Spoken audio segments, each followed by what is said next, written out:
Voice आ रही है दिव्या आपको? Yes sir. बस अभी स्टार्ट करते हैं बेटा, थोड़ी देर में। आज का टॉपिक पता है ना, आज हम क्या करेंगे?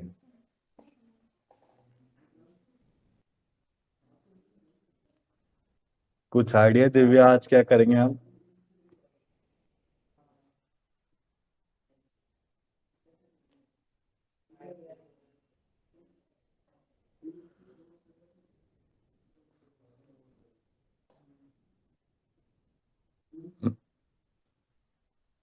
वॉइस आ रही है दिव्या मेरी?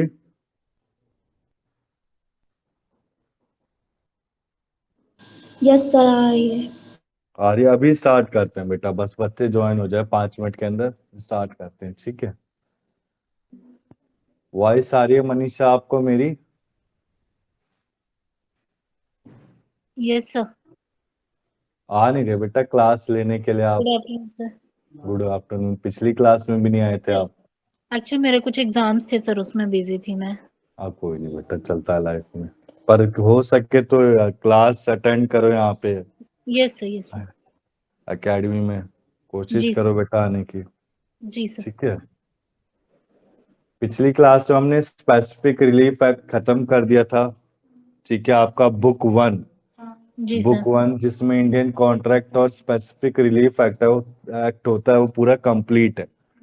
आज जी हमें सर। क्या करना है, आर्बिट्रेशन एंड कंसिलिएशन स्टार्ट करना है। ठीक है, मैं बेसिक से समझाऊंगा। जी सर। सिंप्लीफाइड नोट है मेरे पास, ज्यादा डिफिकल्ट नहीं है। पेपर का पैटर्न बताइए सबको, एमसीक्यू होता है ये बेटा पेपर का पैटर्न। ठीक है, और कोशिश करा करो डेली क्लास लेने की यार। अभिषेक वॉइस आ रही है आपको?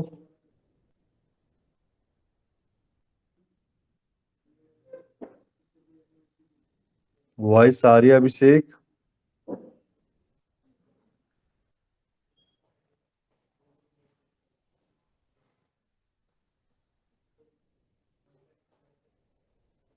डेली क्लास लिया करो यार, समझा करो बेटा, फिर बैक आ जाती है बच्चों की। पिछली क्लास में बात मतलब बातों बातों में मुझे पता चल रहा है काफी बच्चों की बैक आ रखी है कई कई सब्जेक्ट में। ठीक है, तो ऐसे मत करो, बैक मत लाओ। फर्स्ट ईयर सबसे इजी है, second year third year scoring करना कठिन है। उसमें काफी टफ लैंग्वेज की लॉ आएगी, ठीक है ना? उसको लर्न करना भी मुश्किल है। अभी मान लो, अब इस बार तो खैर एमसीक्यू है, पर कोई श्योर नहीं है एमसीक्यू। सपोज अगर थ्योरी हो गया, फिर क्या करोगे आप सब? Good morning theory sir. में तो। मॉर्निंग बेटा, अभिषेक आ नहीं रहे बेटा क्लास लेने के लिए, आप पिछली क्लास में भी नहीं थे। लास्ट लाइन नहीं था, लास्ट टाइम मैं I was not well actually, hmm. इसलिए मैं आ नहीं पाया सर। कोई नहीं बेटा, सेंटर में भी नहीं आ रहे आप। नहीं सेंटर पे मैं, हाँ नेक्स्ट टाइम सेंटर पे आऊंगा आपके पास। ठीक है बेटा आओ। मैं तो हर संडे आता हूँ बेटा आप नहीं सबके नहीं, लिए। नेक्स्ट टाइम पे I will be there in the centre, for hmm, sure for कोई श्योर। कोई नहीं बेटा, आओ सेंटर पे। ठीक है, जी। और कोशिश करो क्लास डेली लेने की। ठीक है,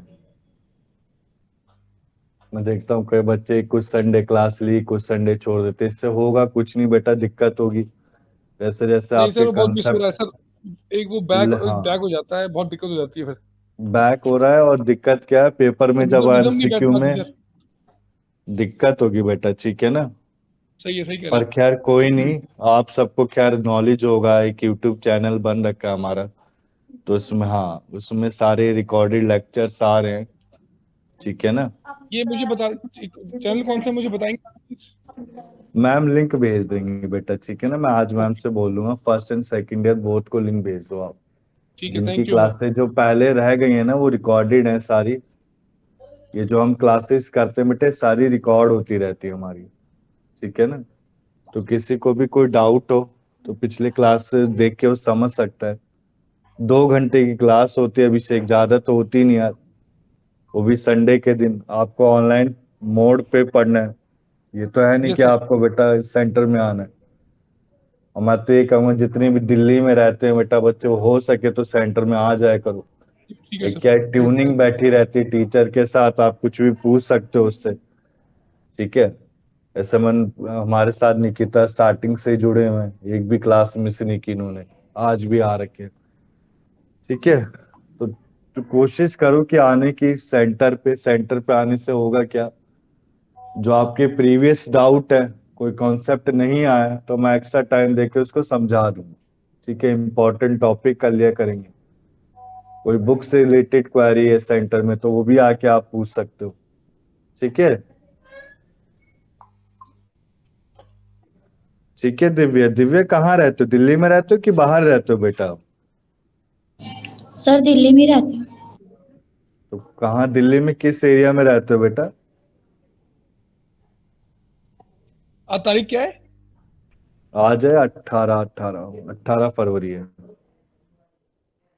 बताओ बेटा दिव्या कहाँ रहते हो दिल्ली में? सर कोटला में। अच्छा अच्छा, तो खैर दूर है आपके लिए। मनीषा आप कहाँ रहते हो दिल्ली में बेटा? सर मैं गुड़गांव में हूँ सर। तो आओ एक दिन, कोशिश हो सके तो आओ क्लास लेने के लिए। ठीक है। जी सर। सर दिल्ली में कहाँ पे क्लासेस लगती हैं ऑफलाइन? ऑफलाइन बेटे एक्सपेक्ट एकेडमी है, गूगल में आप सर्च कर सकते हैं, द्वारका मोड़ में, द्वारका मोड़ मेट्रो स्टेशन के नीचे ही है। ठीक है ना, कभी हो पॉसिबल तो आओ। वैसे मैं जब लास्ट में आपका कोर्स कंप्लीशन होगा तो मैं खैर बुलाता हूँ बच्चों को रिवीजन के लिए, और लीगल लैंग्वेज जब हम करते हैं तब भी बुलाता हूँ। ठीक है ना। ठीक है दिव्या, तो हो सके तो क्लास को लेना। संदीप आप कहाँ रहते हो बेटा, दिल्ली में कि out of Delhi? Good afternoon sir, Faridabad में रहता हूँ मैं। अच्छा, फरीदाबाद तो बेटा दूर है खैर, जी जी सर। बहुत दूर है। भगवती आती थी फर्स्ट बैच की, मुझे याद है फरीदाबाद से। हाँ, फरीद डेली हर संडे क्लास लियो उसने, एक भी मिस नहीं यहाँ से किया। अभी तो हाँ, खैर टू 2 आवर से ज़्यादा का रास्ता है सर, 1 वे का। हाँ 2 आवर्स से ज्यादा का, याद है। वो लड़की डेली आती थी, अभी भी जी आ सर। रही है सेकंड ईयर में। खैर अभी नहीं आ रही है, अभी शादी है ना उसके घर में, जी तो अभी आ नहीं रही इस महीने। अब मार्च से मैंने बोला है कि आने के लिए। ठीक है। जी सर। तो देखो, अब स्टार्ट करते हैं। कभी अगर कोई डाउट हो ना, जैसे लास्ट क्लासेस में बुलाता हूँ मैं Sandeep, yes sir, yes sir. तो लास्ट क्लासेस में आना है सबको। जी सर। अभी नहीं आ सकते पर ऑनलाइन तो क्लास लो डेली, कम जी से कम। ऑनलाइन तो सर मैंने एक भी क्लास मिस नहीं करी। हाँ, ये संदीप ने नहीं छोड़ी, संदीप जोगिंदर, इन्होंने एक भी क्लास मिस नहीं की है। ठीक है, अब देखो स्टार्ट करते हैं हम सर एक टॉपिक। वो हाँ, सर एमसीक्यू जो आप बता रहे थे ना लास्ट क्लास में, वो नहीं मिला था सर। अच्छा वो एमसीक्यू, जी वो मैम को मैंने भेजा था। नहीं मिला हाँ सर। मैं कर दूंगा, एक्चुअली बेटा क्या है ना, मैम शायद सेंटर में आई नहीं थी, मैम का भी एग्जाम था, तो मैम आज सेंड कर देंगी। ठीक है ना जी बेटा, जी सर। सेंटर में थैंक आ यू रखी है मैम आज। सर। ओके, थैंक यू ये सर। देखो, एक मिनट, ये नहीं पहुंचा होगा ना आपके पास, नहीं ये आया सारे? सर। जी तो मैं भिजवा दूंगा, टेंशन मत लो, इससे पढ़ना है। ठीक है ना दिव्या यस मनीषा, ये इंडियन कॉन्ट्रैक्ट एक्ट यस बेटे सर। मैं लास्ट में भेजता ही हूँ। ये एमसीक्यू मैम भिजवाती हैं लास्ट में, ये आंसर है इनके, साथ साथ में आंसर है, देख लो आप। फिर ये बेस्ट ऑप्शन है सर, अच्छा आइडिया हो जाएगा हमको कि एमसीक्यू कैसे आते हैं सर। हाँ, और इसी से ही है काफी हद तक पेपर। ओके जैसे सर। जैसे मैं बुक कराता रहूंगा तो सारे एमसीक्यू रखे मेरे पास, हर बुक के, आर्बिट्रेशन का है, फैमिली लॉ का है, तो मैं सब भिजवाता रहूंगा, टेंशन मत लो आप। ठीक है, अब टॉपिक स्टार्ट करें हम बेटा अपना। बताओ बेटा अभिषेक, मनीषा। सर करो, हाँ यस करो। सर, स्टार्ट करो। ठीक है, आज क्वेश्चन रहेगा। ठीक है ना। करिए सर, करिए। बेसिकली आर्बिट्रेशन में आपको पढ़ना क्या क्या है, ठीक है ना। आर्बिट्रेशन के बारे में पहले एक समरी बता देता हूं मैं। ठीक है ना, जो आर्बिट्रेशन आपको पढ़ना है, एक मिनट रुको आप। हाँ, ये 36 पेजेस का था। ठीक है ना, मैंने ऐसे कर रखा है, अभी पोर्ट्रेट है, फिर लैंडस्केप में समझाऊंगा। ठीक है ना, अभी समरी बता देता हूँ संदीप आपको मैं। समरी में हमें पढ़ना क्या है, आर्बिट्रेटर होता क्या है, व्हाट आर द वो पार्टीज, इसमें क्या क्या आती हैं, कौन कौन आर्बिट्रेशन के अंडर आते हैं केसेस, कौन कौन से केसेस नहीं आते, अवार्ड क्या है, एडिशनल अवार्ड क्या है, इंटरिम अवार्ड क्या है। ठीक है ना, आर्बिट्रेटर की अपॉइंटमेंट कैसे की जाती है। ठीक है, आर्बिट्रेशन के केस कहाँ फाइट नहीं किए जाते, लोक अदालत क्या है, कंसिलेशन क्या है, ठीक है, न्यूयॉर्क, जिनीवा, ये सब सारी चीजें कवर करनी है। एक बार मैं को इसको दिखा देता हूँ बेटा, ठीक है ना, जो आपको पढ़ना है फर्स्ट ईयर में। एक मिनट, एक मिनट मैंने समरी दिखा रखी थी वैसे।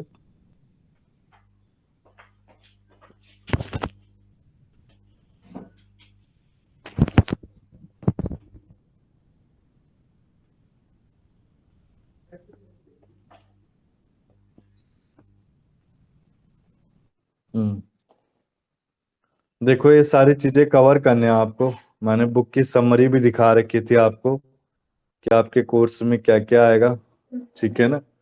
तो देखो साफ साफ ऊपर लिखा हुआ है एलएलबी 3 इयर्स में फर्स्ट ईयर में आप क्या क्या पढ़ेंगे। सबसे पहले जनरल प्रिंसिपल ऑफ कॉन्ट्रैक्ट और स्पेसिफिक रिलीफ एक्ट कंप्लीट है हमारा। किसी को डाउट हो तो पूछ सकता है, ठीक है ना, नेक्स्ट क्लास में आके मुझसे। इसके बाद आज जो टॉपिक करेंगे आर्बिट्रेशन कंसिलेशन, क्या है, बहुत सिंपल टॉपिक है ये अभिषेक, और बहुत इजी टॉपिक है। ठीक है इससे सर। ज्यादा बच्चों वाला टॉपिक कोई हो नहीं सकता मेरे हिसाब से। बस आप मेरे नोट्स पढ़ लो, इनफ है, उससे ज्यादा पढ़ने की जरूरत है ही नहीं आपको कुछ, ठीक है ना। मैं टोटल आपको 3 नोट्स प्रोवाइड करूंगा, वो एक ही नोट्स है पर वो अलग अलग डिवाइड है क्योंकि पेजेस काफी ज्यादा थे। हिंदू लॉ में तो बेटा 200-200 पेजेस के नोट्स बना रखे हैं, तो मैं इसको पार्ट वाइज भेजा करूंगा, ठीक है ना। जैसे कुछ पार्ट 25 पेज का एक क्लास में भेजा, कुछ 25, तो उससे प्रैक्टिस अच्छी होगी। तो देखो आर्बिट्रेशन कंसिलेशन में हम क्या क्या पढ़ेंगे। आर्बिट्रेशन एग्रीमेंट क्या है, कॉम्पोजिशन क्या है, जो दिख रहा है ना बेटा ये सबको, बताओ बेटा दिख रहा है, yes yes sir. Yes yes, visible है। ठीक है ना। देखो आप,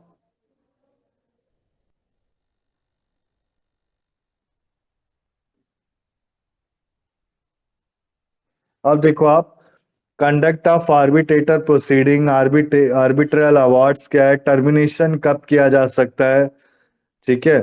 इसके बाद देखो, हाँ ये very important, New York convention, Geneva convention, इनसे कभी क्वेश्चन आया नहीं पर टॉपिक है, पढ़ना तो पड़ेगा ही।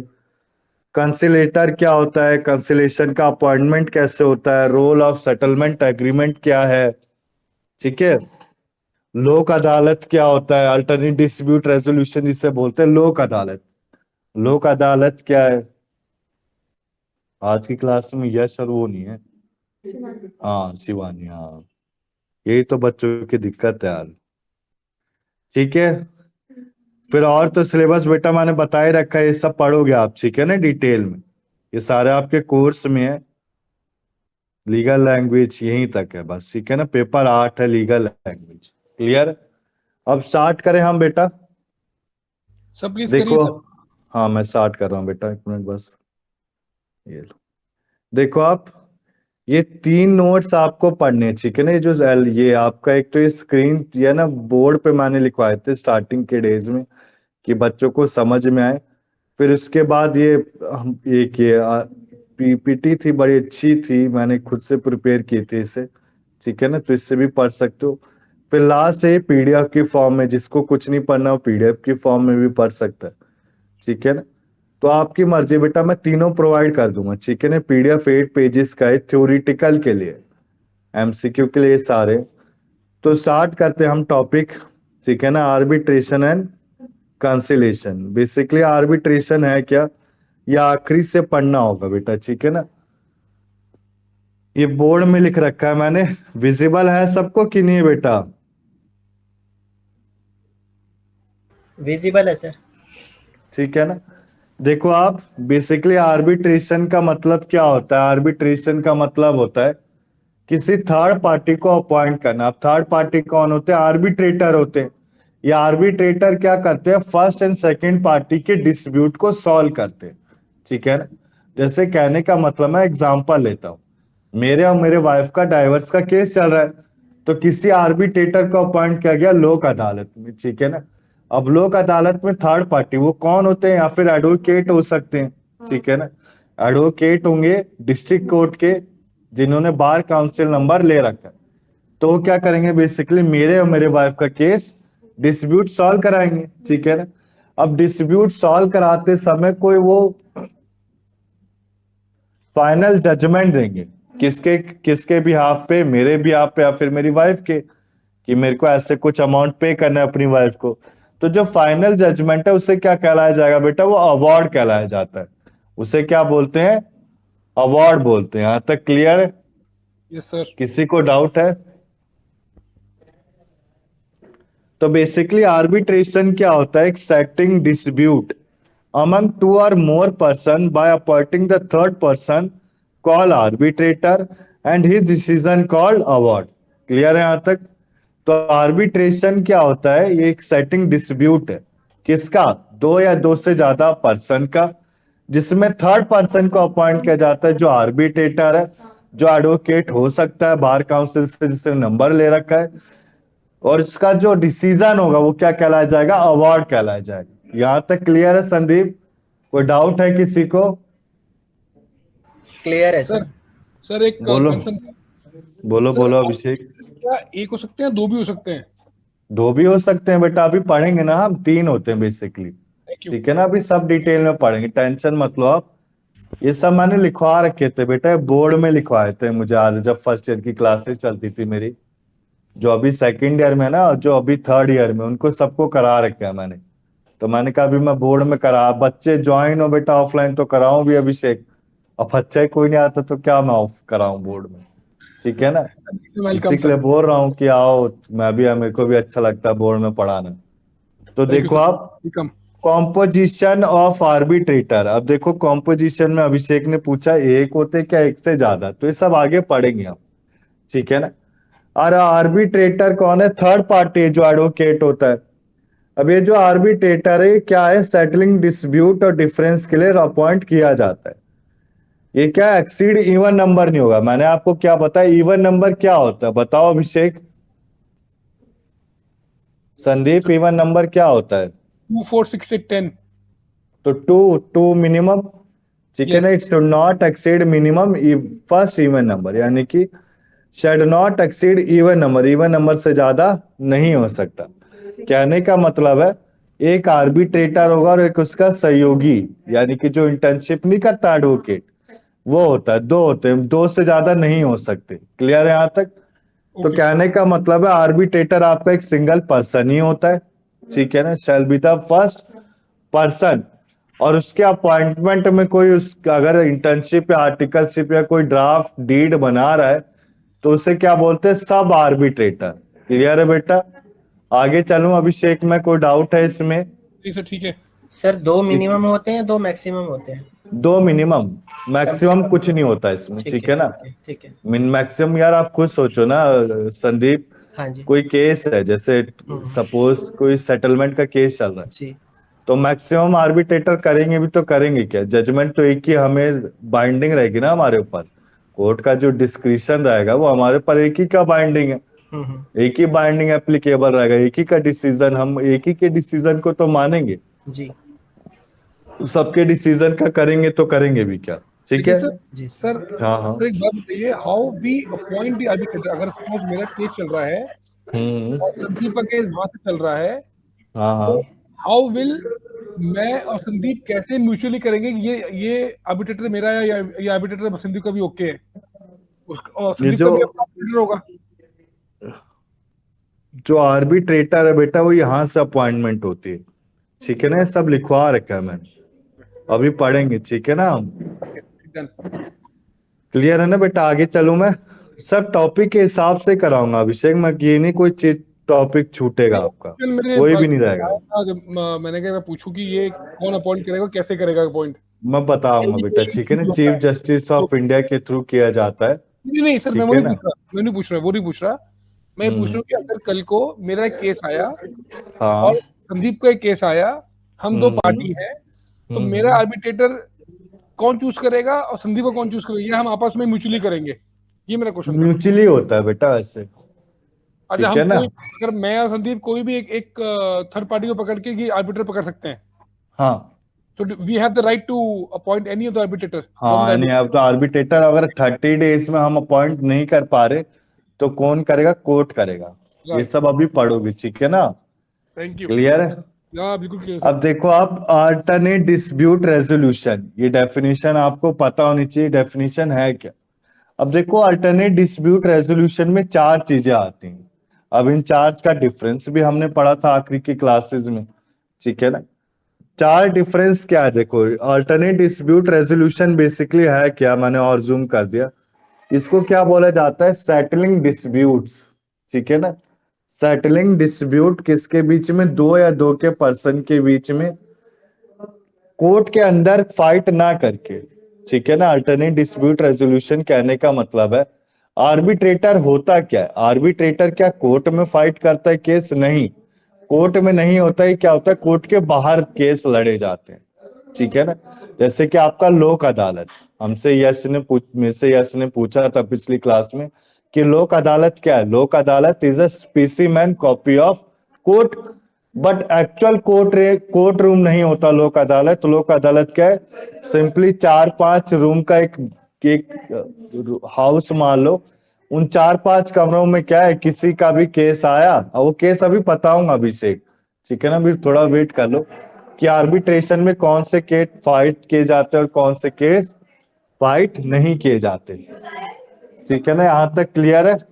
आगे चलूं मैं? Yes yes. ठीक है ना? देखो आप, बेसिकली इसमें कौन कौन से डिस्प्यूट फाइट किए जाते, जो डिस्प्यूट होते हैं वो बाहर के कोर्ट केस से नहीं होते, मतलब अंदर ही करे जाते कोर्ट में, मतलब court inside the court case की तरह लिटिगेट फाइट नहीं की जाती। केस इसमें एक अलग से एक रूम प्रोवाइड किया जाता है, उस रूम में क्या होता है आपका, फाइटिंग की जाती, ठीक है ना? यहां तक क्लियर है? कोई डाउट है बेटा?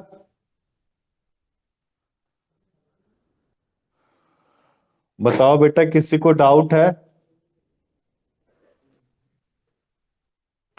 अब ये जो मेथड होते हैं इसके अल्टरनेट डिस्प्यूट रेजोल्यूशन के, वो चार ये आपको कवर करने किस में, आपके चैप्टर आर्बिट्रेशन एंड कंसिलेशन में। अब ये चार कौन से? मीडिएशन, नेगोशिएशन, आर्बिट्रेशन और कंसिलेशन। मीडिएशन यानी कि डाइवर्स, ठीक है ना? डाइवर्स का कोई केस आता है तो पहले क्या, एक लोक अदालत जैसे रूम में आएगा, ठीक है ना? लोक अदालत रूम कहने का मतलब है एडवोकेट अपने काम से अपने रूम में बैठा हुआ है, ठीक है ना?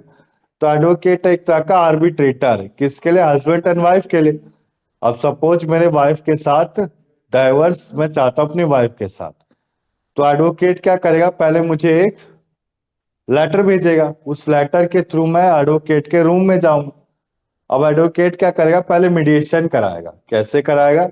कि भाई आपकी जो वाइफ है आपसे इतना अमाउंट कंपनसेशन मनी चाहती है, या फिर कंपनसेशन मनी ना चाहते हुए आपसे एक घर चाहती है। बेसिकली जब डाइवर्स होता है तो क्या बोला जाता है कि आपको कुछ अमाउंट, जैसे हिंदू लॉ क्या कहता है कि मेंटेनेंस। आपको अगर लड़की के पास घर नहीं है तो आपको या तो घर देना है उसको, या फिर महीने का 10,000, ठीक है ना? 10,000, 9,000, 8,000 डिसाइड किया जाता है, वो आपको क्या करना होगा? देना होगा किसको? वाइफ को, ठीक है ना? तो बेसिकली इसे क्या बोला जाता है? मीडिएशन। मीडिएशन कौन करता है? आर्बिट्रेटर। अब आर्बिट्रेटर कौन है? एडवोकेट। एडवोकेट क्या रूम में बैठा है, तो जो रूम में बैठा है क्या वो कोर्ट है? नहीं जी, वो कोर्ट नहीं है, उसका पर्सनल कैबिन है। क्लियर है यहां तक अभिषेक? संदीप, डाउट क्लियर हुआ आपका? यस।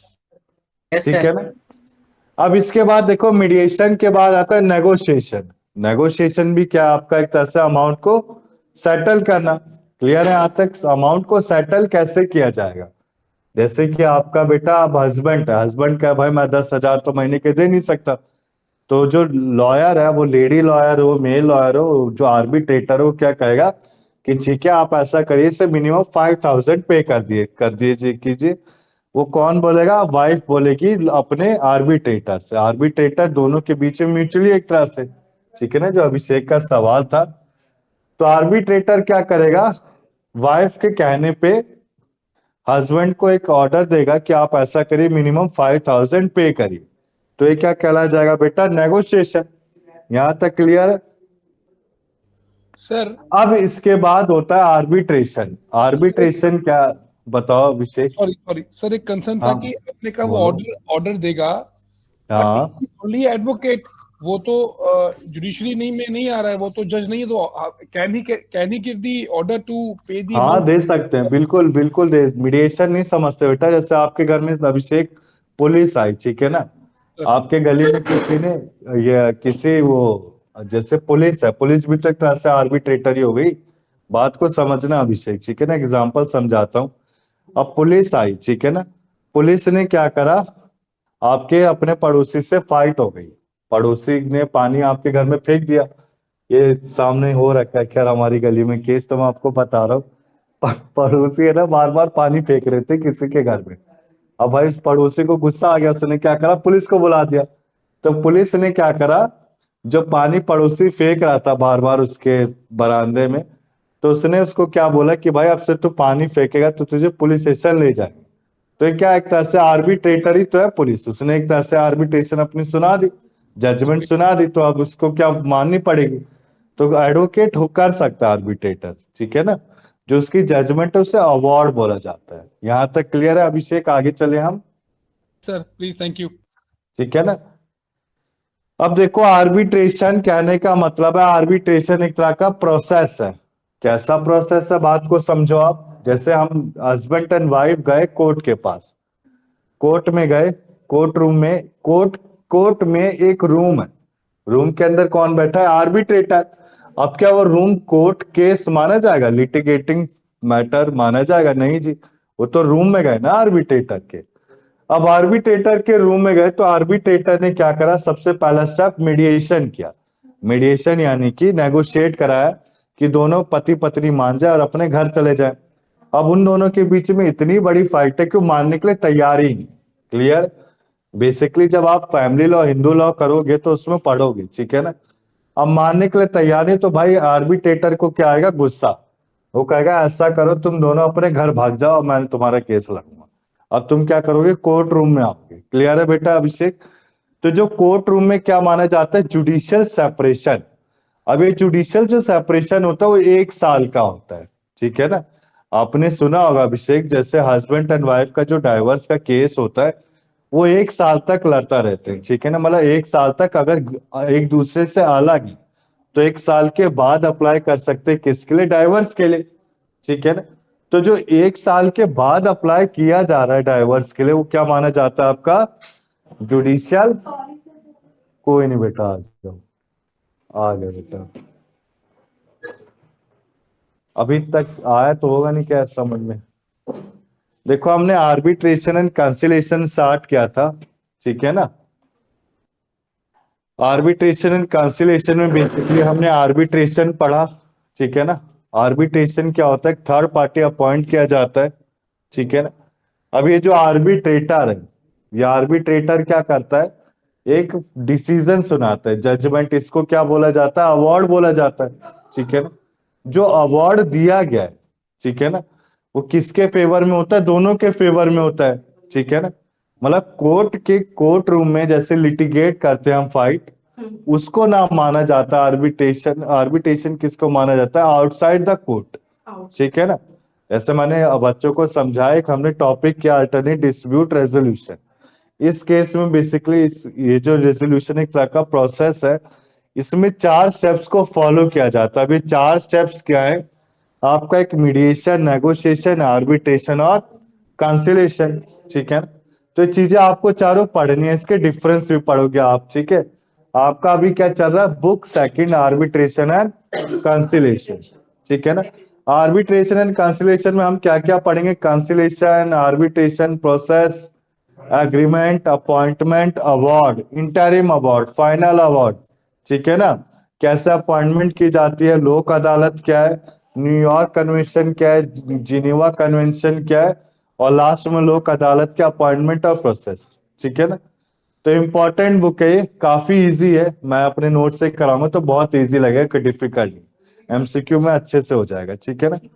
अब देखो आप, अल्टरनेट डिस्प्यूट रेजोल्यूशन एक तरह का सेटलमेंट डिस्प्यूट है, किसका, दो या दो से ज्यादा पर्सन का, ठीक है ना। कोर्ट रूम में लिटिगेट नहीं किया जाता, ये बाहर किया जाता है कोर्ट रूम में, ठीक है ना। जैसे मैंने एक एग्जांपल समझाया, हस्बैंड एंड वाइफ का डाइवर्स का केस है, दोनों एक साथ नहीं रहना चाहते, तो सबसे पहले क्या जाएंगे वो कोर्ट, एक कोर्ट के पास या कोर्ट के अंदर एक रूम होगा, कैबिन होगा, किसका? एडवोकेट का। अब एडवोकेट के हम दोनों ने डिसाइड एक तरह से म्यूचुअली कर रखा है, किसको? एडवोकेट को। अब एडवोकेट क्या हो गया? Arbitrator, third person. अब थर्ड पर्सन हमारा हम दोनों के फाइट को रिजॉल्व कराएगा। रिजॉल्व कैसे कराएगा? पहले क्या करेगा?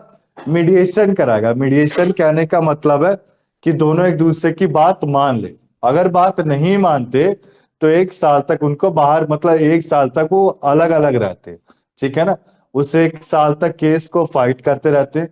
अगर 1 साल तक, जो पहले जुडिशियल सेपरेशन होता है बेटा 1 साल का, 1 साल सेपरेट रहा जाता है, उसके बाद डाइवर्स अप्लाई किया जाता है।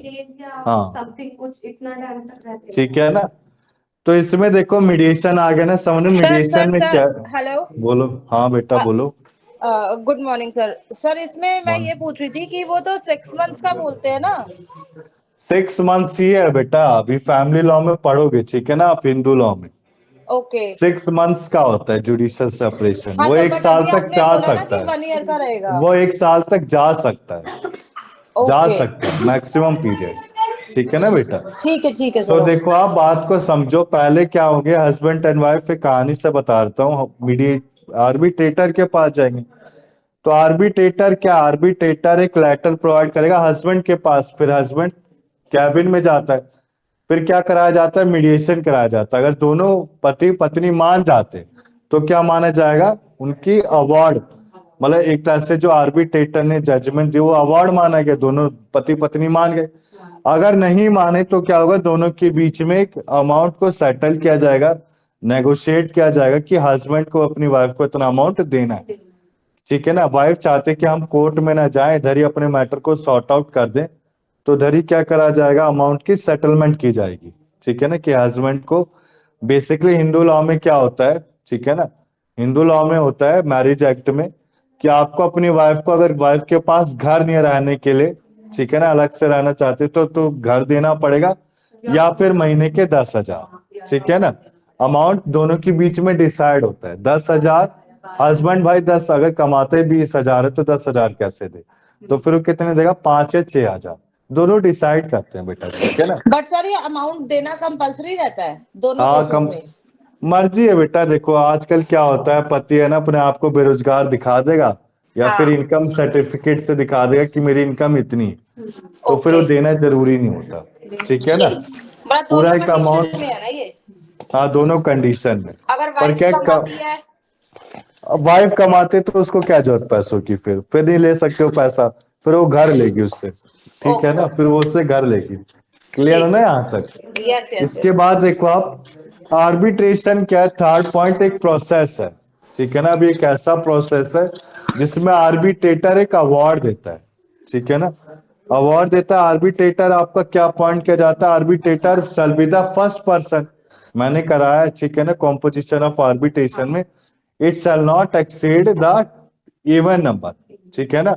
यानी आर्बिट्रेटर के नीचे क्या होगा? उसका सर्व आर्बिट्रेटर, यानी कि जो आर्टिकलशिप उसके डीड को संभालता है, ड्राफ्ट को संभालता है, ठीक है ना, जो उसका काम करेगा। इसके बाद देखो लास्ट आता है कंसिलेशन। ये कंसिलेशन एक डिफरेंट टॉपिक है, ये हम लास्ट में पढ़ेंगे, ठीक है ना। अभी हम पढ़ेंगे बस आर्बिट्रेशन। आर्बिट्रेशन क्या है? कोर्ट की तरफ कोर्ट केस फाइट करना है, पर इनसाइड कोर्ट नहीं, आउटसाइड कोर्ट फाइट करना है। थर्ड पार्टी अपॉइंट किया जाता है आर्बिट्रेटर, जो क्या देगा? अवार्ड देगा। अवार्ड को क्या बोला जाता है? जजमेंट, ठीक है ना, जो दोनों पार्टीज के ऊपर बाइंडिंग है। क्लियर है यहाँ तक? कंसिलेशन क्या होता है? कंसिलेशन में एक छोटा सा समझा देता हूँ। कंसिलेशन के डिफरेंट टॉपिक, डिफरेंट एक्सपेक्ट है, डिफरेंट केसेस है, ठीक है ना। इसका मतलब क्या होता है? ये भी सेम आर्बिट्रेशन ही की तरह, बट इसमें फर्क क्या होता है? आर्बिट्रेशन में अवार्ड दिया जाता है, ठीक है ना, जजमेंट दी जाती है। कंसिलेशन में ऐसा कुछ नहीं होता। कंसिलेशन अमाउंट के लिए होता है, बेसिकली ऐसे समझ लो आप, ठीक है ना।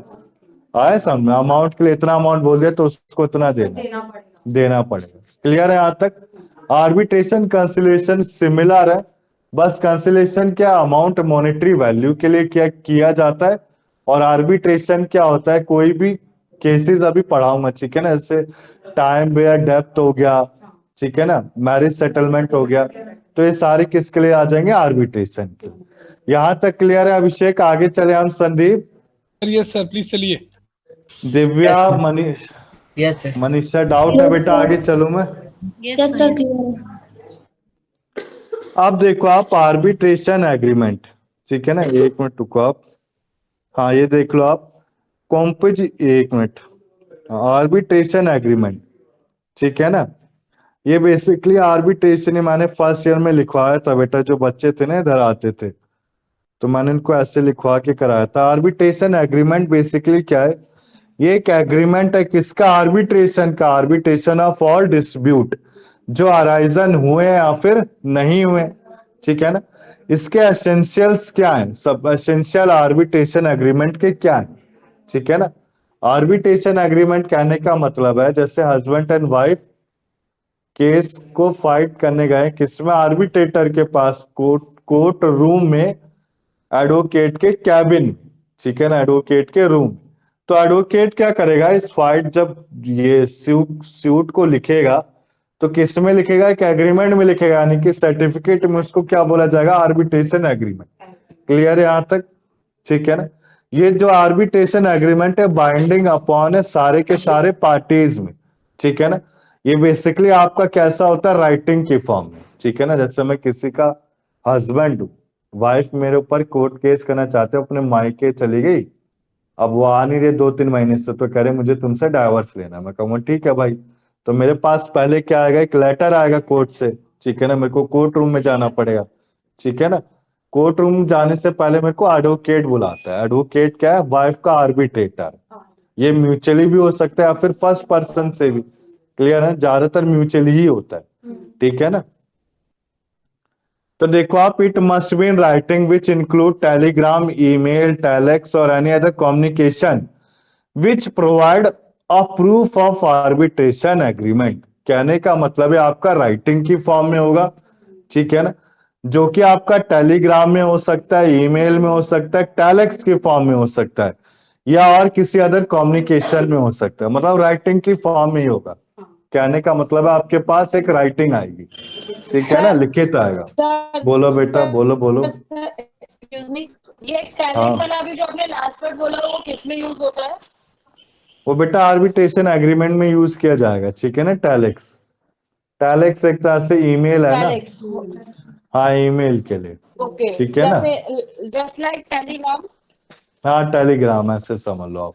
पहले के समय होता था, अब तो खैर एडवांस हो गया, अब तो सीधा अगर कोई लेटर ओके ओके, आता है मैंने कोर्ट सुना से। नहीं इसलिए मैंने कंफर्म करने के लिए बीच में बोला। कोई नहीं, कोई नहीं। देखो आप, इसके बाद ओके, सेकंड पॉइंट आता है, it includes all the essential element of Indian contract act. अब इंडियन कॉन्ट्रैक्ट एक्ट के एलिमेंट्स क्या क्या है? सबसे पहला एज ऑफ मेजोरिटी होना चाहिए, सॉल्वेंट होना चाहिए और क्वालिफाइड बाय कोर्ट होना चाहिए। क्लियर? जो पार्टीज है, जैसे कोई दो पार्टीज हैं वो आर्बिट्रेशन कराना चाहते हैं, तो दोनों पार्टीज क्या होनी चाहिए, 18 साल से ऊपर होनी चाहिए, सॉल्वेंट होनी चाहिए और क्वालिफाइड बाय कोर्ट होनी चाहिए। यहां तक क्लियर? इसके बाद थर्ड पॉइंट कह रहा है, there is a dispute which is of present और फ्यूचर मैटर, ठीक है ना। एक ऐसा डिस्प्यूट होना चाहिए जो कि प्रेजेंट या फिर फ्यूचर मैटर के लिए होना चाहिए। क्लियर है यहां तक? प्रेजेंट या फ्यूचर मैटर कहने के लिए, आने की मुझे डाइवर्स लेना है, ठीक है ना, तो डाइवर्स फैमिली सेटलमेंट का कोई केस है तो फ्यूचर के लिए, ठीक है ना, या फिर प्रेजेंट में कोई चल रहा है तो दोनों के दोनों लूंगा। क्लियर है यहां तक? इसके बाद देखो आप, फोर्थ पॉइंट कहता है, arbitration agreement shall be in the form of arbitrator clause और इन द सेपरेट एग्रीमेंट। कहने का मतलब है, कोई आर्बिट्रेशन का एग्रीमेंट बनाया जा रहा है तो एक सेपरेट क्लॉज में होगा। कहने का मतलब है, जैसे आपके वेरियस डीड होते हैं, ठीक है ना, गिफ्ट डीड हो गया, सेल डीड हो गया, रिलिक्विशमेंट डीड हो गया, ठीक है ना, पावर अटॉर्नी हो गया, कोई बेल के लिए अलग से डीड बना दिया, तो सारे के सारे डीड अलग अलग स्पेसिफिक एग्रीमेंट्स के लिए बनाए जाते हैं। तो सेम आपका आर्बिट्रेशन एग्रीमेंट क्या होता है, आर्बिट्रेशन क्लॉज में किया जाता है। क्लॉज कहने का मतलब है कि इसका अलग से एक सेपरेट डीड होता है। क्लियर है यहां तक? अब इसके बाद देखो लास्ट पॉइंट कहता है, it must include all the provision which are applicable to the arbitration, ठीक है ना। ये बेसिकली सारे के सारे प्रोविजन से, सारे के सारे से प्रोविजन आएंगे आर्बिट्रेशन के। अब आर्बिट्रेशन के प्रोविजन कहने का मतलब है अवार्ड क्या है, इंटरिम अवार्ड क्या है, फाइनल अवार्ड क्या है, अपॉइंटमेंट कैसे करेंगे, कॉम्पोजिशन क्या है, क्लियर है ना। क्या क्या केसेस आएंगे आर्बिट्रेशन में, क्या क्या केसेस नहीं आएंगे, यहां तक क्लियर है। डाउट है अभिषेक, संदीप, आगे चलूं मैं? किसी को डाउट है बेटा आर्बिट्रेशन एग्रीमेंट में? नहीं सर, कोई डाउट नहीं है। ये जब थ्योरी एग्जाम होता था ना बेटा, तो उसमें आता ही था ये, ठीक है ना। आप जब वो किसी भी आईपी यूनिवर्सिटी में एलएलबी का एग्जाम पेपर देखोगे प्रीवियस, तो उसमें आर्बिट्रेशन एग्रीमेंट बार बार पूछा जाता है, ठीक है। सर ये थर्ड का मुझे बता दो। थर्ड पॉइंट मतलब एक डिस्प्यूट हो जो कि प्रेजेंट या फिर फ्यूचर के लिए हो, ठीक है ना अभिषेक। प्रेजेंट या फ्यूचर केस से रिलेट करता हूँ, रिजॉल्व, ठीक है ना। पास से नहीं, पास तो पहले हो चुका, आप क्या लड़ेंगे उसके लिए। क्लियर है बेटा यहां तक? ठीक है, आगे चलूं अभिषेक में? डाउट है किसी को? नहीं सर, चलिए। ठीक है, अब इसके बाद देखो आप, एक मिनट, हाँ अब इसके बाद देखो मैं सीरीज वाइज चल रहा हूँ, ठीक है ना। आर्बिट्रेशन एंड कंसिलिएशन एक्ट 1996 में कौन से मैटर ऐसे कंसीडर है आर्बिट्रेशन के लिए, ठीक है ना। आर्बिट्रेशन के लिए कौन से मैटर आएंगे और कौन से मैटर नहीं आएंगे, ये दोनों कौन से होते हैं, सेक्शन 9 के, ठीक है ना। अब देखो आर्बिट्रेशन में कौन कौन से मैटर ले सकते हैं, ठीक है ना। सबसे पहला assessment of damages in breach of contract, ठीक है ना। बेसिकली असेसमेंट ऑफ डैमेज है आपका, ब्रीच ऑफ कॉन्ट्रैक्ट है, ठीक है ना। अब जो ब्रीच ऑफ कॉन्ट्रैक्ट हुआ है, तो उसके जो डैमेजेस है उनकी कैलकुलेशन करने के लिए एक आर्बिट्रेटर अपॉइंट किया जाता है। ये बेसिकली क्या है, कंसिलिएशन से रिलेटेड है काफी हद तक। कंसिलिएशन मैंने आपको पता है मॉनेटरी वैल्यू के लिए होती है, ठीक है ना। आए यहां तक समझ में बेटा? What are the matters included in arbitration? Arbitration में क्या क्या इंक्लूड किया जाता है, जैसे कॉन्ट्रैक्ट का ब्रीच हुआ, ठीक है ना। फर्स्ट और सेकंड पार्टी के बीच में कोई कॉन्ट्रैक्ट का ब्रीच हो रहा है, अब मुझे डैमेज है, अब डैमेज की कैलकुलेशन नहीं हो पा रही, तो एक आर्बिट्रेटर अपॉइंट किया जाएगा थर्ड पार्टी। वो क्या करेगा, स्टेटमेंट ऑफ फैक्ट को देख के डैमेजेस के असेसमेंट करेगा, असेसमेंट यानी कैलकुलेशन करेगा। यहां तक क्लियर है बेटा? किसी को डाउट है?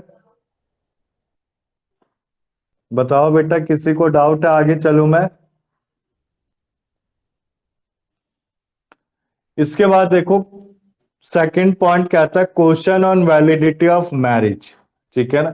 Question on validity of marriage, marriage कहने का मतलब है जैसे आपकी मैरिज, ठीक है ना। सेम इसमें हम क्या ले सकते हैं बेटा, आपके question on validity of marriage. Marriage में कोई प्रॉब्लम आ गई, आपकी मैरिज नहीं हो पा रही, ठीक है ना, या मैरिज के स्टार्टिंग के फर्स्ट ईयर में जुडिशियल सेपरेशन नहीं चाहते, आप सीधा डाइवोर्स चाहते हो, ठीक है ना। 6 महीने तक आपको अलग नहीं रहना, सिंपल के छटपट आपको दूसरी मैरिज करने, किसी और दूसरे से प्यार हो गया, पहली शादी को आप बाय बाय करना चाहते हो, तो इसमें क्या कर सकते हो आप, आर्बिट्रेटर के थ्रू करवा सकते हो। 6 मंथ से पहले भी कर सकते हैं, दोनों की इच्छा है ना, दोनों को किसी और से प्यार हो गया, दोनों रहने ही नहीं चाहते बिल्कुल भी एक साथ, ठीक है ना।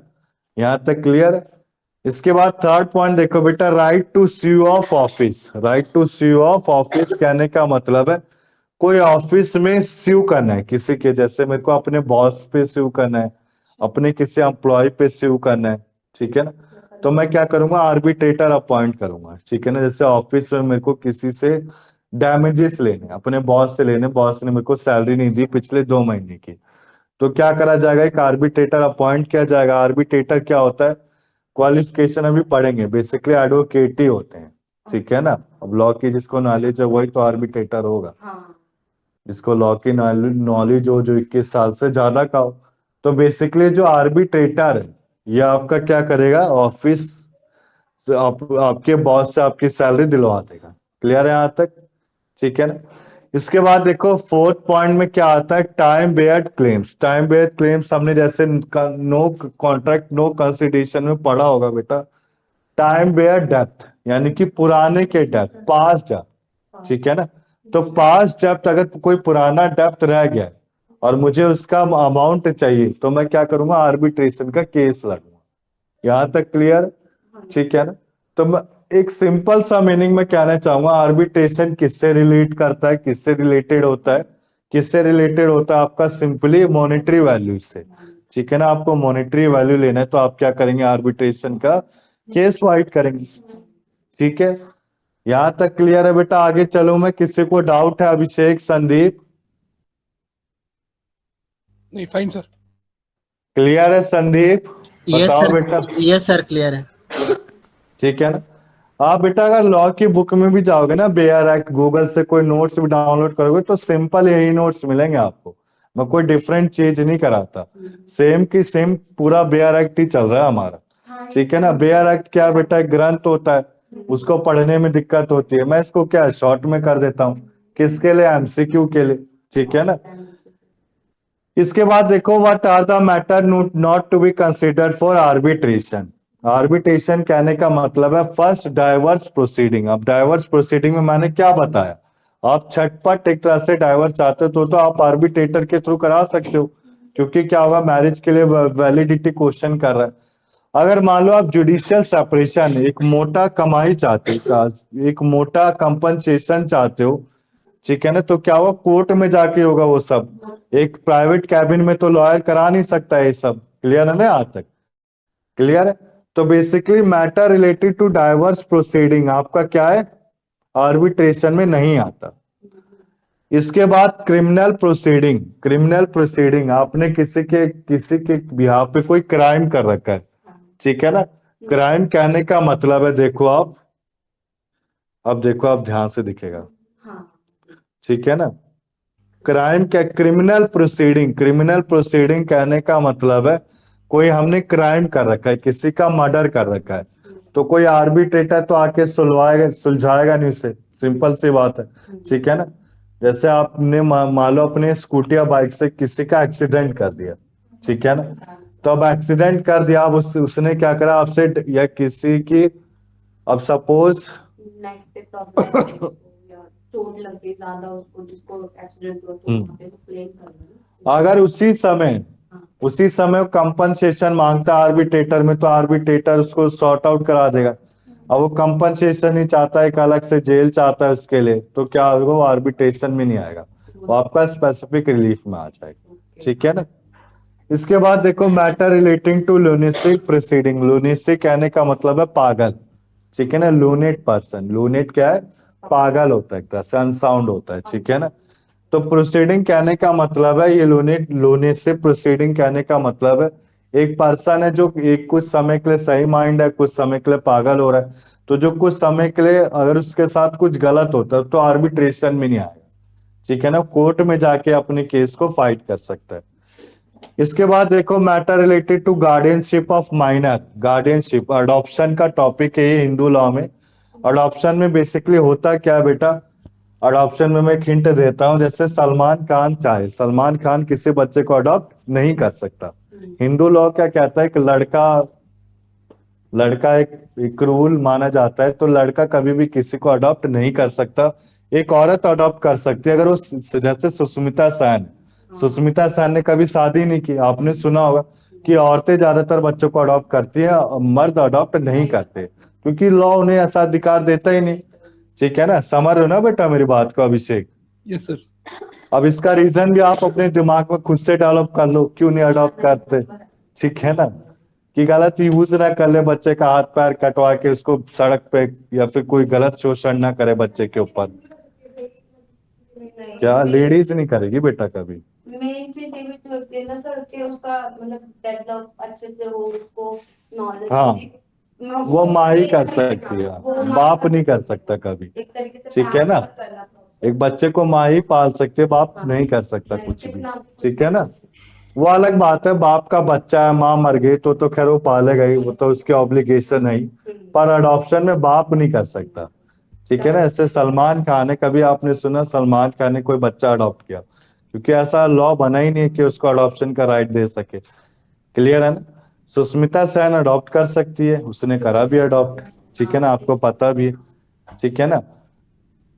इसके बाद देखो matter relating to guardianship of minor, ठीक है ना, माइनर की गार्डियनशिप, ये क्या आपका आर्बिट्रेटर, ठीक है ना, जैसे मुझे बच्चे को अडॉप्ट करना है तो कोई आर्बिट्रेटर मैं थर्ड पार्टी को बुला के अडॉप्ट नहीं करा सकता, उसके लिए प्रॉपर मुझे कोर्ट पे जाना पड़ेगा, ठीक है ना, एक सलाह लेनी पड़ती है। अडॉप्शन के काफी सारे फॉर्म होते हैं, जैसे चैरिटेबल ट्रस्ट से मैंने किसी बच्चे को ऑर्फन हाउस से अडॉप्ट करना है, तो क्या क्या अडॉप्शन के क्या क्या आपके एसेंशियल होते हैं, आप 25 साल से ज्यादा हो, आप दोनों पति पत्नी हो, ठीक है ना, अच्छा खासा अमाउंट आप दोनों हाँ, कमाते हो, कमा, उसमें से भी जो आपकी प्रॉपर्टी है उसका आधा हिस्सा देना पड़ता हाँ देना पड़ता है, वो शुरू में डिसाइड हो जाता है, ठीक है ना।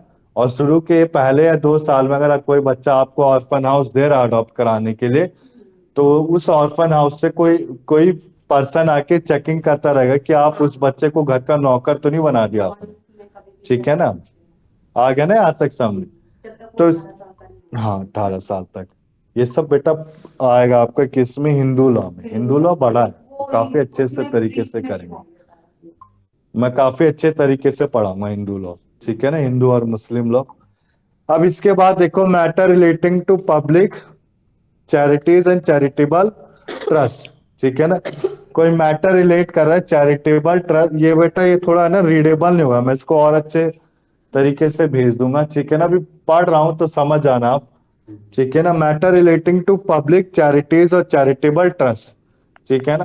अब चैरिटेबल ट्रस्ट कहने का मतलब क्या है, जैसे कि कोई मंदिर है, ठीक है ना, मंदिर हो गया, या मुस्लिम में वाकिफ होता है, वक्फ बोर्ड कहते हैं उसे, वाकिफ बोर्ड, जहाँ पे लोग जाके नमाज को पढ़ते हैं, जो मस्जिद मस्जिद क्रिएट करते हैं उसे वाकिफ कहते हैं लॉ में, ठीक है ना। तो बेसिकली इनका कोई सा भी मैटर है, जैसे आपकी पुजारी से कोई लड़ाई हो गई, ठीक है ना, या पुजारी ने आपको उसकी ऑफरिंग नहीं दी जो कि वो दे नहीं सकता, ठीक है ना, हम मंदिर में जाते तो प्रसाद चढ़ाते, तो मंदिर वाले क्या करते हैं, उसी प्रसाद को आपको वापस कर देते हैं, कैसे करते हैं, केले दे के, सेब दे के, कभी भी मंदिर अपने पास नहीं रखता, ठीक है ना। तो बेसिकली ये जो मैटर होते हैं सारे के सारे आर्बिट्रेशन में नहीं आते, क्लियर। इसके बाद देखो टेस्टामेंट्री विल, टेस्टामेंट्री और इन टेस्टामेंट्री में फर्क क्या है।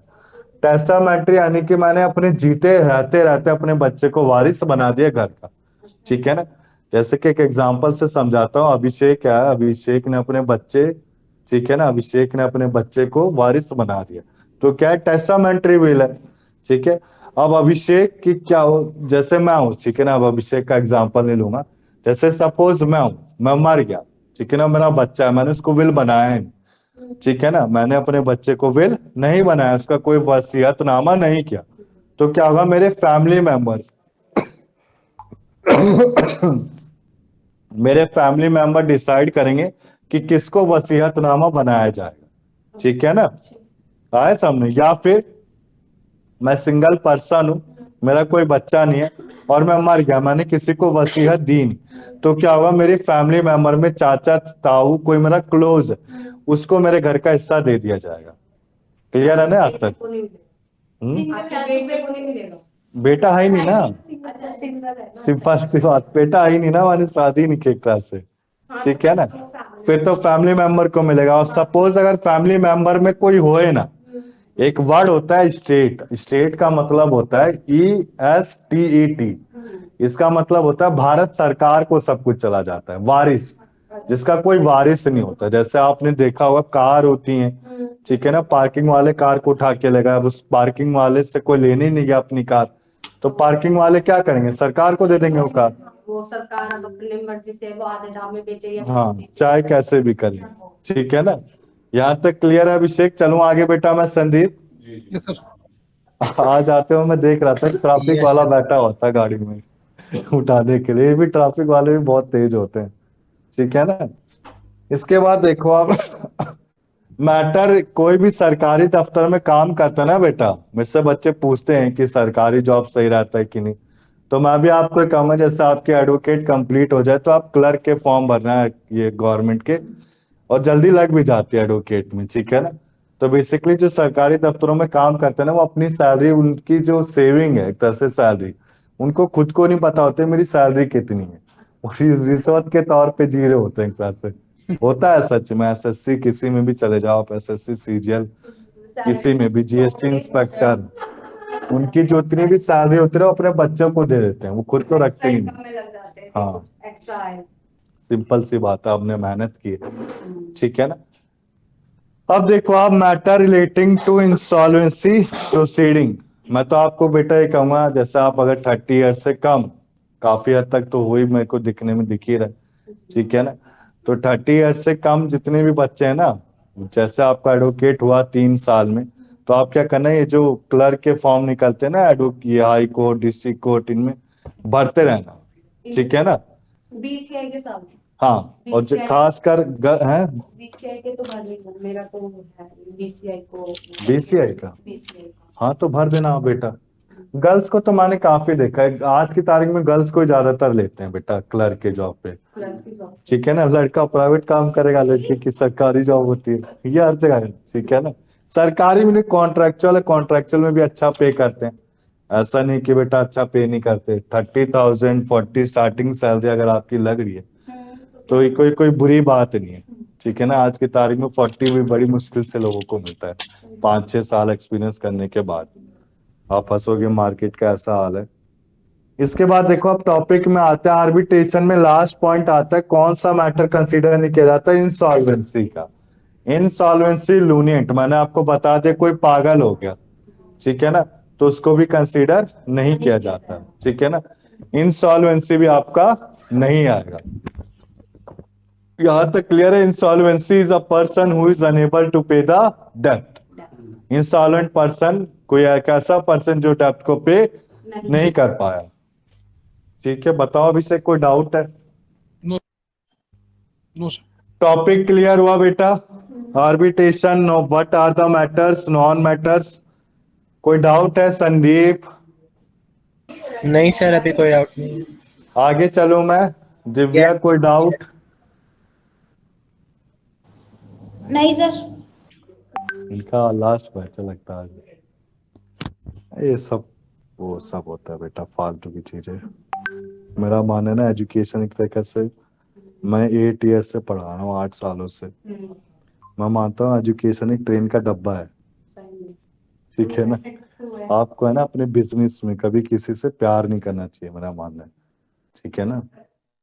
कोई बिजनेसमैन का कोई कभी कोई रिलेशन में नहीं होता। अब देखो आप टॉपिक में आते हैं, अब जो आर्बिट्रेशन है ये कौन अपॉइंट करता है? आर्बिट्रर ट्रिब्यूनल। क्लियर है यहाँ तक? ट्रिब्यूनल, संदीप हमने पिछली क्लास में संदीप ने मुझे बताया था, ट्रिब्यूनल के एग्जांपल दोगे संदीप आप? अभिषेक बताओगे ट्रिब्यूनल के एग्जांपल?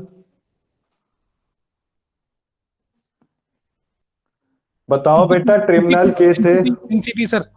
वेरी गुड, एनसीएलटी और सीएलटी, एक मिनट को बताता हूँ। NCLT tribunal, arm forces, GST, direct tax, ठीक है ना।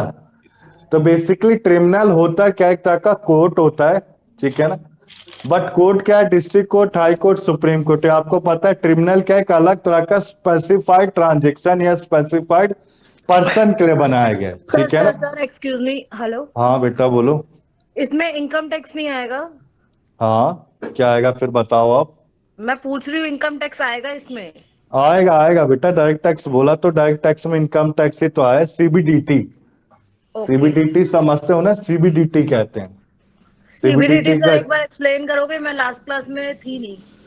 पिछली क्लास में बेटा, ये पिछली से पिछली क्लास में मैंने ट्रिब्यूनल बताया था, हाँ, ठीक मैं है ना इन नैना? दोनों क्लास में एब्सेंट थी। हाँ थोड़ा यार, अब थोड़ा डेली क्लास लो बेटा, ठीक सॉरी है ना। सर, अब आपके बट एक्चुअली घर में अब सर थोड़ा फैमिली फंक्शन था, इसलिए मैं अटेंड नहीं कर कोई पाई। नहीं कोई नहीं, होता है लाइफ में हमारी अभी बेटे। रेगुलर ही करूंगी। आप एक बार हाँ मेरे को, पिछली 2 क्लास के ना नोट्स भी नहीं है मेरे पास, तो वो भी प्लीज मुझे प्रोवाइड करा देना। बिल्कुल बिल्कुल, मैं ये भी कहना चाहूंगा नैना, जैसे पिछली क्लास की ना रिकॉर्डिंग हो रही है हमारी, तो ओके। यूट्यूब में है ना, मैं मैम से आज कह दूंगा कि आप सब बच्चों को एक बार एक लिंक भेज दें, तो उस लिंक से आप है ना मेरे प्लेलिस्ट में जाके देख सकते हो सर ये जो डेट वाइज पिछली होगा ना? क्लास का। हाँ सब ओके डेट सर, वाइज है बिफोर अभिषेक, सब कुछ, बिफोर 2 वो बेस्ट क्लासेस नहीं है सही है, मेरे अच्छा पास, ऑप्शन बाकी है। तो है मेरे पास सब। ठीक है ना। डेट वाइज है सब कुछ, सारा डेट वाइज है। ये ओके ओके बनाया गया इसी के लिए कि आपको प्रैक्टिस होती है, हाँ ओके रिवीजन सर, होती है, थैंक यू। ठीक है। बट लास्ट क्लास में मैं कहूंगा नैना, नैना सबको आना है, ठीक है, लास्ट क्लास में इंपॉर्टेंट चीजें कराता हूँ मैं, लीगल लैंग्वेज, तो लास्ट क्लास में हो सके तो ऑफलाइन ट्राई करना, ठीक नहीं है? सर, मैं ऑफलाइन में आ जाऊंगी, कोई प्रॉब्लम नहीं है। ठीक है ना। अब देखो आप, ट्रिब्यूनल में हमने क्या बताया था, ट्रिब्यूनल बेसिकली क्या होता है, स्पेसिफाइड ट्रांजेक्शन के लिए होता है, स्पेसिफाइड पर्सन के लिए। जैसे कि मैं आपसे पूछता हूं ना, हमारा कंपनी लॉ का केस है, ठीक है ना। कंपनी मैंने किसी का ऐसा कंपनी सेक्रेटरी, मैंने कंपनी बनाई है, तो कंपनी बनाया, मेरा क्लाइंट है ना, उसने सब कुछ फुलफिल किया है, पर जो रजिस्ट्रार है वो नाखुश है। अब रजिस्ट्रार क्या कर रहा है, कह रहा है केस फाइट करने के लिए, तो मैं क्या अपने कंपनी का केस क्या नॉर्मल कोर्ट में फाइट कर सकता हूँ? नहीं कर सकता। उसके लिए नहीं। डिफरेंट ट्रिब्यूनल बनाया जाता है, ट्रिब्यूनल यानी कि नेशनल कंपनी लॉ ट्रिब्यूनल, ठीक है ना। ओके। जिसमें रजिस्ट्रार, रजिस्ट्रार कौन है, जो एमसी की साइट चलाता है, जो वो तो कंपनी की रजिस्ट्रेशन लेता है, ठीक है ना। Okay okay okay sir. जैसे इनकम टैक्स भवन, इनकम टैक्स आयकर भवन होता है ना बेंगलुरु जी जी। में, हाँ जो जी हाँ जी। इनकम टैक्स इंस्पेक्टर बनते हैं, वो इनकम टैक्स इंस्पेक्टर क्या असेसिंग ऑफिसर है। सपोज मैंने कोई इनकम टैक्स पे किया, अब उस इनकम टैक्स में कोई डिफेक्टिव आ गया पार्ट, ठीक है ना, तो मेरे को क्या बोला जाएगा, वायलेटेड रिटर्न भरो। अब मैंने बिलेटेड रिटर्न भर दिया, तब भी उसमें डिफेक्ट आ रहा है, तो मेरे को क्या बोलेगा, असेसिंग ऑफिसर मेरे पास एक लेटर भेजेगा कि आपको ऐसे किस में आना है, सीबीडीटी के, सीबीडीटी यानी कि सेंट्रल बोर्ड डायरेक्ट टैक्स का ट्रिब्यूनल है, डायरेक्ट टैक्स ट्रिब्यूनल, यहाँ पे आके अपने केस को फाइट करना है, ठीक है ना। तो वो तो बेसिकली कोर्ट में फाइट होगा ना सर फिर। कोर्ट भी नहीं बेटा, अलग से ट्रिब्यूनल है ना, central board direct tax tribunal, okay. CBDT, ठीक है। तो इसके लिए हम कहाँ फाइट करेंगे? डायरेक्ट टैक्स ट्रिब्यूनल में बताया तो मैंने ना ठीक आपको, है ठीक है जैसे ओके। आप फाइट समझो, आप जब कोई केस स्टडी पढ़ते हो तो उसमें एनसीएलटी लिखा होगा वर्ड, सीबीडीटी लिखा होगा, सीआईटी लिखा होगा, कमिश्नर ऑफ इनकम टैक्स, तो ये हाँ जी। सारे जो केसेस होते हैं ट्रिब्यूनल के होते हैं, ठीक है ना। ओके। ये supreme court, district court, high court के केस नहीं होते, क्लियर है ठीक है ना सर। आज तक? हाँ तो जी। देखो ध्यान से समझना, आप अब टॉपिक में हम आते हैं ना, हमने ट्रिब्यूनल समझ लिया, टोटल 8 ट्रिब्यूनल है, ठीक है ना। 8 या 6 लिखवाए होंगे मैंने, फिर से बता दूंगा, अभी वैसे वैसे बोल रहा हूँ, समझ लो। एक आर्म फोर्सेस का, डायरेक्ट टैक्स का, गुड्स एंड सर्विस टैक्स का, नेशनल कंपनी लॉ ट्रिब्यूनल, ठीक है ना, और 2-3 है, बस इतने ही ओके। है। क्लियर है यहाँ तक? ठीक यस है सर। ना। तो जो ट्रिब्यूनल है, अब जहां से समझने, जो ट्रिब्यूनल है, क्या आर्बिट्रेशन के लिए भी कोई ट्रिब्यूनल होता होगा? हाँ जी होता है। उसे क्या बोला जाता है, आर्बिट्रल ट्रिब्यूनल। जो लोक अदालत है, लोक अदालत किसके अंदर आता है, आर्बिट्रल ट्रिब्यूनल के अंदर आता है। यहां तक क्लियर है बेटा? किसी को डाउट है? नो। अब ये जो आर्बिटर ट्रिब्यूनल है, ठीक है ना, अब जैसे नेशनल कंपनी लॉ ट्रिब्यूनल है, इसके अंदर कितने पर्सन होते हैं, उसको कॉम्पोजिशन बोला जाता है। तो देखो आर्बिटर ट्रिब्यूनल के अंदर कितने पर्सन होंगे, 3 होंगे, ठीक है ना, 3 से ज्यादा नहीं होंगे। अब इन 3 में से कौन कौन होता है, पहला तो एक आर्बिट्रेटर होता है, ठीक है ना, और आर्बिट्रेटर, आर्बिट्रेटर के बाद सब आर्बिट्रेटर, फिर लास्ट में प्रिसाइडिंग ऑफिसर। क्लियर है? तो आर्बिटर ट्रिब्यूनल में देखो 3 पर्सन होंगे। अब 3 पर्सन कौन कौन? सबसे पहला प्रिसाइडिंग ऑफिसर, एक ऑफिसर पोस्ट पे होगा, ठीक है ना। इसके बाद कौन होगा, आर्बिट्रेटर, जो हमने आर्बिट्रेटर अपॉइंट करते हैं, और इसके बाद सब आर्बिट्रेटर। क्लियर है बेटा? सब आर्बिट्रेटर कौन होता है, जो फॉर्म को देखता है कि फॉर्म अच्छे से भरे जा रहे हैं, मतलब जो आर्बिट्रेटर जिसको अपनी ड्यूटी असाइन करता है, ठीक है ना। अरे जैसे आप हो बेटा, आप अपने अपने छोटे भाई को ड्यूटी असाइन कर दी कि जाके पानी का ग्लास ले आ, कपड़े ले आ, तो सेम आर्बिट्रेटर क्या करेगा, सब आर्बिट्रेटर जो उसके अंदर आर्टिकलशिप मान लो एक ट्रेनिंग पीरियड में उसको वर्क असाइन करता है, ठीक है ना। तो आर्बिटर ट्रिब्यूनल आ गया बेटा, सबको समझ में? कितने कितने कितना ग्रुप होता है इसमें, 3 पर्सन का ग्रुप होता है। पहला होता है प्रिसाइडिंग ऑफिसर, दूसरा होता है आपका आर्बिट्रेटर, और तीसरा होता है सब आर्बिट्रेटर। क्लियर है बेटा? आगे चलूं मैं? कोई डाउट है Abhishek, Naina? No sir. No sir. चलें आगे। यस। मनीष, मनीषा, दिव्या, कोई डाउट है बेटा आपको? आगे चलूं मैं? देखो आप, अब आता है आपका टॉपिक। हमने मैटर नॉन मैटर पढ़ लिया, ये 4 पेजेस का ही था बेटा, ठीक है ना। अब आता है आपका, देखो ध्यान से समझना, अपॉइंटमेंट ऑफ आर्बिट्रेशन, ठीक है ना। मैं थोड़ा इसको जूम कर देता हूं फिर आएगा। देखो अपॉइंटमेंट ऑफ आर्बिट्रेशन, आर्बिट्रेटर क्या है? एक पर्सन अपॉइंटेड, किसके लिए पर्सन अपॉइंटेड है? For settlement of difference and dispute among 2 और मोर पर्सन, ठीक है ना।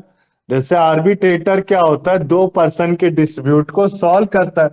अभी जो 2 पर्सन का डिस्प्यूट है कैसा हो सकता है, ठीक है ना। जैसे हस्बैंड एंड वाइफ, सॉरी, या हस्बैंड वाइफ या 3 पर्सन भी हो सकते हैं, ठीक है ना, 2 से ज्यादा हो सकते हैं। तो बेसिकली आर्बिट्रेटर कौन होगा? एक सिंगल पर्सन होगा, 1 पर्सन होगा, ठीक है ना। अब इस आर्बिट्रेटर की अपॉइंटमेंट कैसे होती है? मैंने आपको बताया आर्बिट्रेटर बेसिकली कौन होते हैं? जो लॉयर होते हैं, जिनको लॉ की नॉलेज होती है, ठीक है ना। अब देखो आर्बिट्रेटर में कौन होगा? जो जिसके पास एक इंडियन सिटीजन है, जो 21 साल से ज्यादा का है। आर्बिट्रेटर 2 से ज्यादा नहीं हो सकते, एक ही होता है। बट आर्बिटर ट्रिब्यूनल में कितने होते हैं? 3 होते हैं, जिसमें में से एक को क्या माना जाता है? Presiding officer. क्लियर है बेटा अभिषेक? क्लियर है? डाउट है? Yes. अब देखो जो आर्बिट्रेशन कंसलेशन है, जो चैप्टर कर रहे हो ना, स्कोरिंग इसलिए क्योंकि एमसीक्यू से सिंपल सिंपल उठ के आते हैं। कॉम्पोजिशन ऑफ आर्बिटर ट्रिब्यूनल क्या है, आर्बिट्रेस व्हाट इज अवार्ड क्या है, ठीक है ना। तो ये सब सिंपल है, इसमें स्कोरिंग, इसमें तो किसी की भी नहीं आई बेटा फर्स्ट ईयर में बैक, ठीक है ना। लिस्ट है मेरे पास, किसी की भी बैक नहीं है इसमें। आर्बिट्रेशन कंसलेशन बहुत इजी टॉपिक है।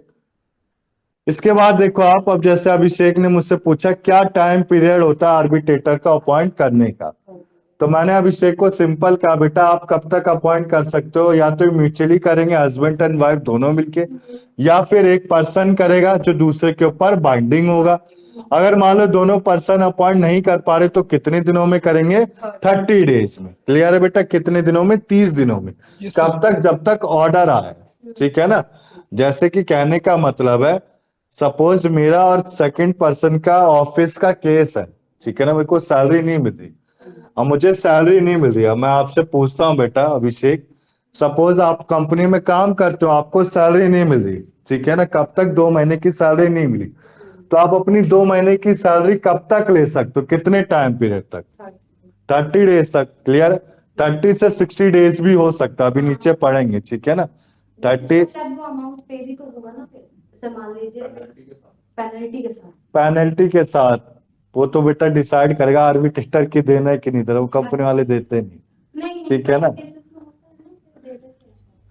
मतलब जैसे सपोज मैं काम कर रही हूँ कंपनी में, अब उन्होंने मेरी 2 महीने की सैलरी आज की तारीख में क्या होता है, कंपनीज क्या चालाकी करते हैं, सैलरी ना देने के लिए वो सिंपली बोलते हैं कि आपने किसी पर्सन को काम सिखाया नहीं, और एक नोटिस पीरियड भी होता है, आपको पता है। जब आप कंपनी में रेजिग्नेशन देते हैं तो हाँ, ठीक है ना, कि आपको एक नोटिस पीरियड देना होता है 30 डेज का। जैसे आप किसी कंपनी कंपनी ऐसे करती है कि वो बोल देती है कि आपको 15 डेज का नोटिस पीरियड देना है, बट वो लिखित रूप में जैसे बोलते हैं उसमें नहीं होता, रिटर्न में नहीं होता, ना ही मेरे साइन है, तो वो तो मैं फिर दूंगी ही ना। देना पड़ता है बेटा तब भी।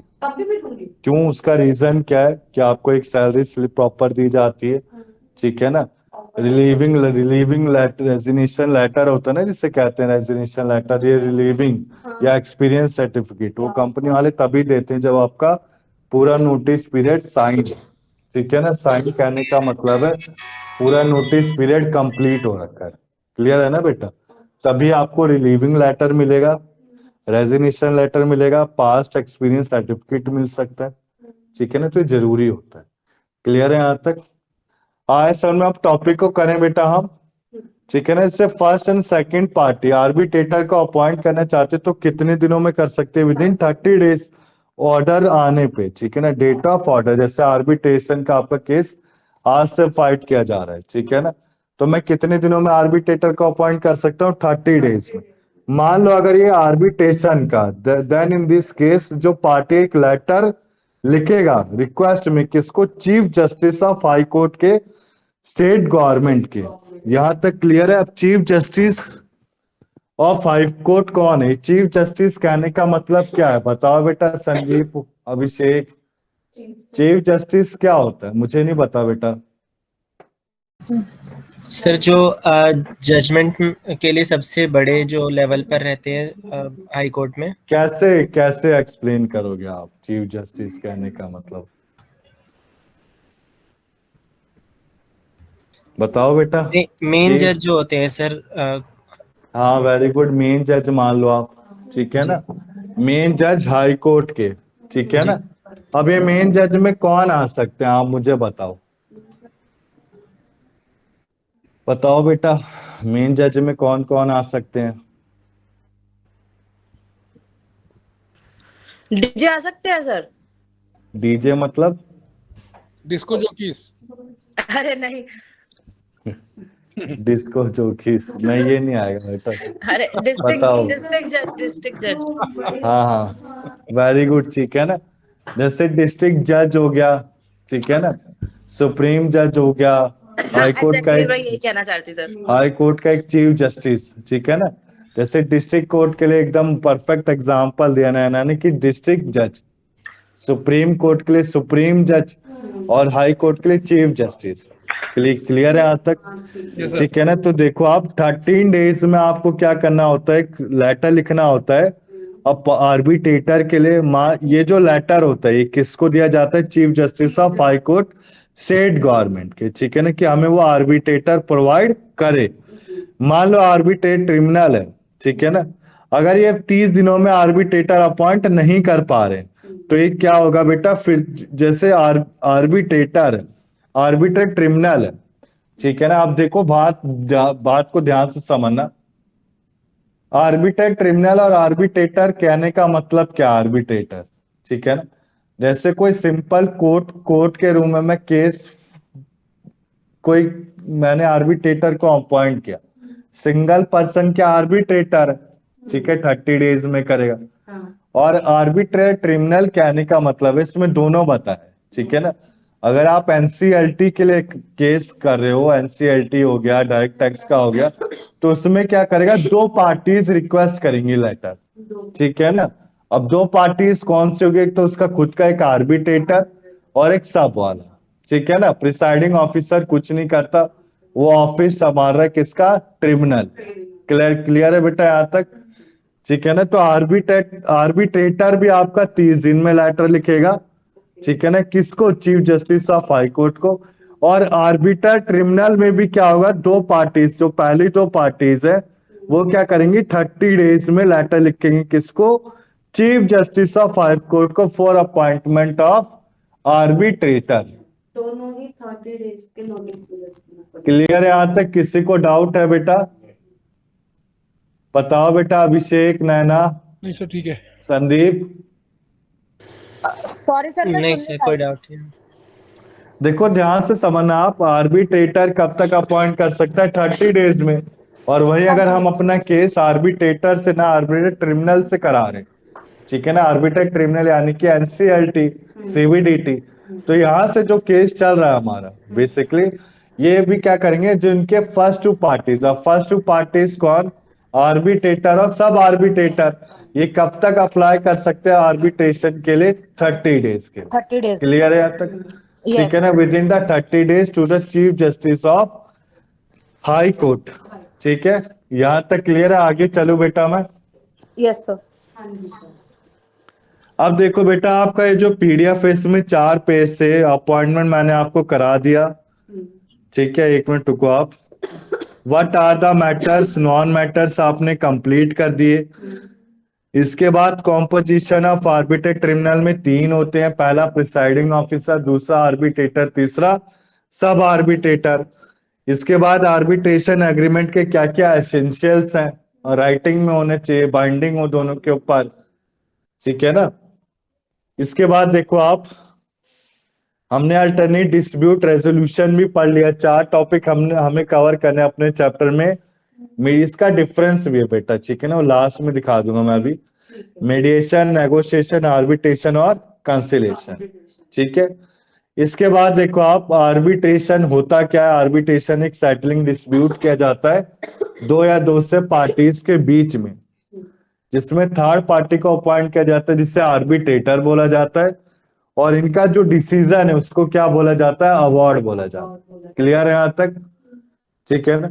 अब देखो, composition of arbitrator, composition of arbitrator it shall not exceed even number, ये आपका फर्स्ट नंबर यानी कि सिंगल 1% का होता है।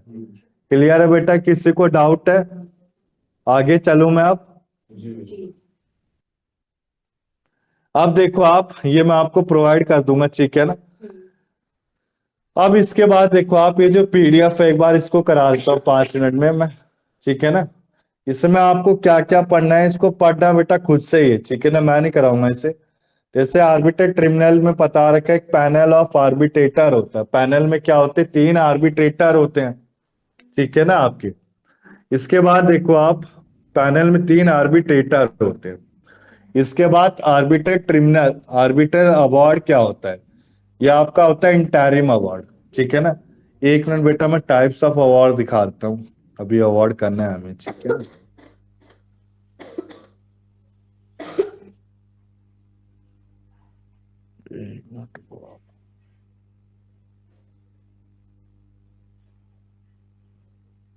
ये सब लॉ की लैंग्वेज है यार, ये दिख रहा होगा आपको, ठीक है ना? मैंने कोई ये नहीं अपने मर्जी से करा रहा हूँ।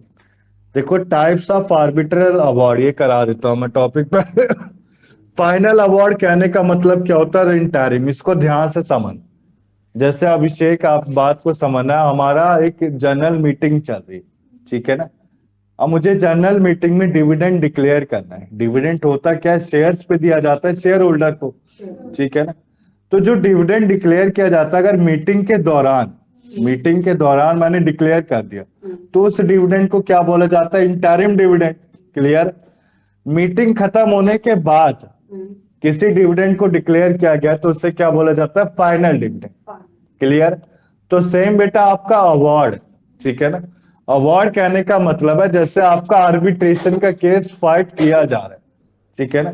अब आर्बिट्रेशन का जब केस फाइट किया जा रहा है, उसी केस के दौरान फाइनल डिसीजन, मतलब केस चल रहा है, उसी में मैंने कोई अवार्ड बता दिया कि ये इसको करना है और ये इसको करना है। सपोज जैसे हस्बैंड एंड वाइफ है, ठीक है ना? अब वाइफ इतनी गरीब है कि वो अपने लिए एक तरह से जो क्या कोर्ट का रूम है, कैबिन है, आर्बिट्रेटर तक पहुंचने के लिए उसके पास उतना पैसा नहीं, बहुत पुअर है। तो हस्बैंड को आर्बिट्रेटर क्या बोलेगा कि भाई आपको जितनी भी ये वाइफ आ रही है मिलने के लिए, उतने दिन तक आपको क्या देना पड़ेगा? इसको किराया देना पड़ेगा, ठीक है ना? पैसा इन द सेंस एक तरह से ट्रैवलिंग एक्सपेंस देना पड़ेगा, ठीक है ना? जैसे 500, 100, 200 रुपए। तो उससे क्या बोला जाएगा? Interim award. क्लियर है ना यहाँ तक बेटा? Award declare with in the arbitration या बिटवीन द आर्बिट्रेशन, आर्बिट्रेशन के बीच में कोई अवार्ड डिक्लेयर किया गया, उसे इंटरिम अवार्ड कहते हैं। अब हस्बैंड एंड वाइफ का केस चल रहा है, केस चलते चलते आखिरी तक 2-3 दिन वाइफ गई, अब आर्बिट्रेटर ने अपनी सुनवाई दे दी, ठीक है ना? उसने सुनवाई क्या दी कि जो हस्बैंड है उसको ऐसे महीने के